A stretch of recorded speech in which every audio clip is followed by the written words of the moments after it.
ஸ்கூலோட rules and ரெகுலேஷன்ஸை மீறி நடந்துகிட்ட இவங்களுக்கு கண்டிப்பா எக்ஸ்கியூஸ் கொடுக்கவே முடியாது. இப்படி திருட்டுத்தனம் பண்றவங்கள என்கரேஜ் பண்ணா நம்ம ரெபுடேஷன் என்ன ஆகுறது? இந்த மாதிரி டிசிப்ளின் இல்லாத ஸ்டூடெண்ட் இந்த ஸ்கூல்ல இருக்கவே கூடாது. இவன் பேரண்ட்ஸ்க்கு இன்ஃபார்ம் பண்ணியாச்சா? வணக்கம் சார், ரொம்ப சாரி சார். பசங்க இனிமே இந்த மாதிரி தப்பே பண்ண மாட்டாங்க சார். தப்பு பண்ணது அவங்க இல்ல, நீங்க தான். உங்க பையனை கொஞ்சம் கூட பொறுப்பு இல்லாம வளர்த்திருக்கீங்க. அவங்களுக்கு யூனிஃபார்ம் போட்டு விட்டு ஸ்கூலுக்கு அனுப்பிட்டா உங்க கடமை முடிஞ்சு போச்சா? கொஞ்சமாவது கண்டிச்சு வளர்த்திருந்தா இப்படி வாட்ச்மேனுக்கு தெரியாம ஸ்கூலுக்குள்ள வந்திருப்பானா? மேடம், இவனுக்கு டிசி ரெடி பண்ணுங்க. சார், நீங்க டிசி கொடுத்து அனுப்பிட்டீங்கன்னா அதுக்கப்புறம் என் பையனை கண்டிப்பா வேற எந்த ஸ்கூல்லயும் சேர்த்துக்கவே மாட்டாங்க சார். அவன் ஃபியூச்சரே வீணா போகும் sir. Please sir, please sir. அவன் செஞ்சது பெரிய தப்பு தான் சார். அதுக்கு அவனுக்கு நீங்க ஏதாவது பனிஷ்மெண்ட் வேணா கொடுங்க சார். ஸ்கூலை விட்டு மட்டும் அனுப்பிடாதீங்க சார், ப்ளீஸ் சார். சார், நான் இந்த தடவை எக்ஸ்கியூஸ் கொடுத்தா மறுபடியும் உங்க பையன் இந்த தப்ப செய்ய மாட்டான்னு என்ன நினைச்சீங்க? இல்ல சார், அவன் பண்ணவே மாட்டான். அப்படி இதுக்கப்புறமா அவன் ஏதாவது தப்பு பண்ணா நீங்க தாராளமா டிசி கொடுத்து அனுப்பிடுங்க சார்.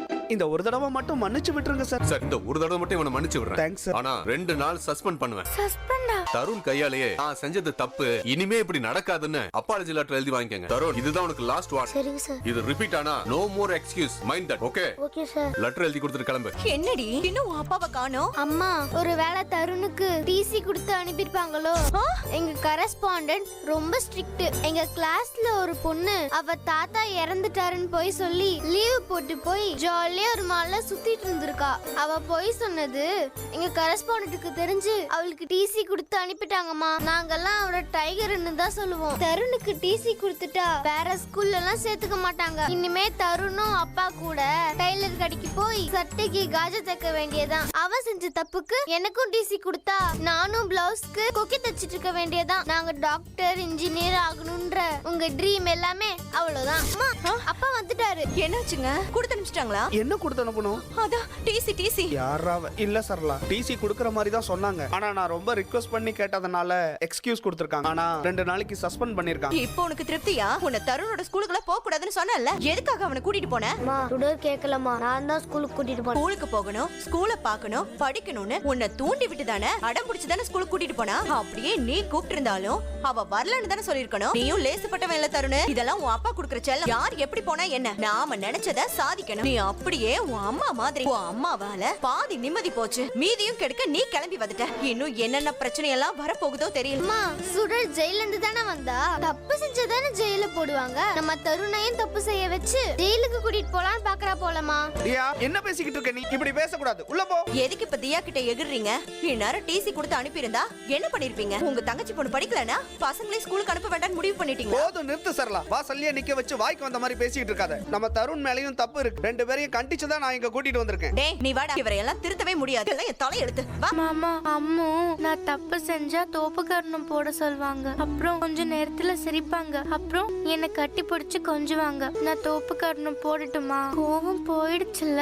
அப்புறமும் ஏன் சிரிக்க மாட்டீங்க? அம்முக்கு தெரிஞ்சா அவங்க தான் என்ன திட்டுவாங்க. உங்க யாருக்கும் எந்த தொல்லையும் கொடுக்க கூடாதுன்னு சொல்லி தான் அனுப்புனாங்க. இனிமே இந்த மாதிரி எல்லாம் பண்ணவே கூடாது, சரியா? சுடர் சம்பந்தமா உங்ககிட்ட ஒரு முக்கியமான விஷயம் சொல்லணும். தயங்காம சொல்லு அபி. இப்ப நான் சொல்ல போற விஷயத்த என் அண்ணனை தவிர வேற யார்கிட்டயும் சொல்ல வேண்டாம் மேடம். சொல்ல மாட்டா அபி. நம்பிக்கை இல்லனா ப்ராமிஸ் பண்ணட்டுமா? ப்ராமிஸ் எல்லாம் வேண்டாம் மேடம். உங்க மேல நம்பிக்கை இல்லாமலாம் நான் இப்படி கேட்கல. இன்னைக்கு சுடர் எங்க அண்ணன் வீட்டுல பத்திரமா இருக்கானா, அதுக்கு காரணமே நீங்க தான். எனக்கு உங்க மேல முழு நம்பிக்கை இருக்கு. சுடரை சுத்தி நிறைய பிரச்சனைகள் இருக்கு மேடம். நான் செய்யாத தப்புக்கு என் மேல பழிய போட்டு என்ன ஜெயிலுக்கு அனுப்பிட்டாங்க. இதுல சுடர் அப்பாவும். ஆமா, யாருக்காவது வெளியில இருக்கிற சுடர் என்னோட குழந்தைன்னு தெரிஞ்சா அவளுக்கு ஏதாவது ஆபத்து வந்துருமோன்னு எனக்கு பயமா இருக்கு மேடம். சுடருக்கு எந்த ஆபத்தும் வராம அவர் தான் பாத்துக்கணும். நீங்க தான் இதை என் அண்ணன் கிட்ட சொல்லணும். இல்ல அபி, இப்ப என்னால சண்முகம் கிட்ட இந்த விஷயத்த பத்தி பேச முடியாது. நான் சொல்றத அவங்க எப்படி எடுத்துப்பாங்கன்னு தெரியல. ஏன்னா நீ ஜெயில இருக்கிறதுனால உன் அண்ணிக்கு ஏற்கனவே ஒரு பயம் இருக்கு. இப்போ சுடருக்கு ஆபத்து இருக்குன்னு தெரிஞ்சா கண்டிப்பா அவளை வீட்டுல வச்சு பாத்துக்க பயப்படுவாங்க. அது உன் அண்ணனோட நிம்மதியையும் பாதிக்கும். அண்ணன் என்ன பாக்க வரப்போ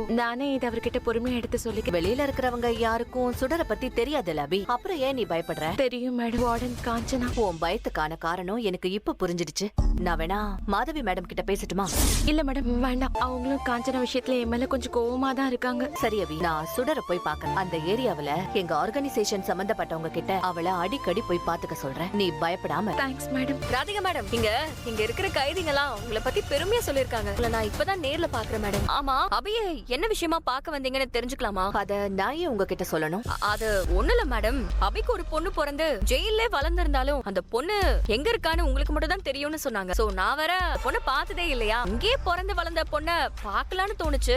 அதான் மேடம் கேக்குறேன். இங்க பாருங்க காஞ்சனா, இங்க ஜெயில இருக்கிற கைதிகளை கண்காணிக்கிற பொறுப்பை மட்டும் தான் உங்களுக்கு கொடுத்து கொடுத்திருக்காங்க. அவங்களோட பர்சனல் விஷயத்துல தலையிடுறது அண்ட் ஜெயில இருந்து வெளியே போனவங்கள பத்தி தெரிஞ்சுக்கணும்ன்ற அவசியமும் உங்களுக்கு கிடையாது. அது மட்டும் இல்லாம அந்த குழந்தைக்கும் இந்த ஜெயிலுக்கும் எந்த சம்பந்தமுமே இல்லையே. இங்க அவளோட அம்மா இருந்ததுனால வேற வழி இல்லாம சுடர் இங்க இருந்தா. அவ எங்க இருக்கா அப்படின்னு சொல்றதுக்கு எனக்கும் ரைட்ஸ் இல்ல. அத நீங்க தெரிஞ்சுக்கவும் வேண்டாம். ஜஸ்ட் தெரிஞ்சுக்கலாம்னு தான் கேட்டேன். நீங்க சொல்றதும் கரெக்ட் தான் மேடம். யாரு எங்க இருந்தா நமக்கு என்ன? நீங்க கிளம்புங்க மேடம். ரொம்ப ஸ்ட்ரிக்டான ஆபீசரா இருப்பாங்க போல. இவங்கள தவிர அந்த சுடர் எங்க இருக்கான்னு யாருக்கும் தெரியாது போல. சுடர் எங்க இருக்கான்னு தெரிஞ்சுக்கிட்டு அட்ரஸோட அந்த கர்ணாவை போய் பார்த்தா மட்டும்தான் அவன் கிட்ட இருந்து லம்பா ஒரு அமௌண்ட்டை வாங்க முடியும். இப்போ என்ன பண்றது? எப்படி கண்டுபிடிக்கிறது? தப்பு செஞ்சா இங்க இருந்து வெளியே போக முடியாதுன்ற பயம் இருக்கணும். இனிமே இப்படி எல்லாம் பண்ண கூடாது, சரியா?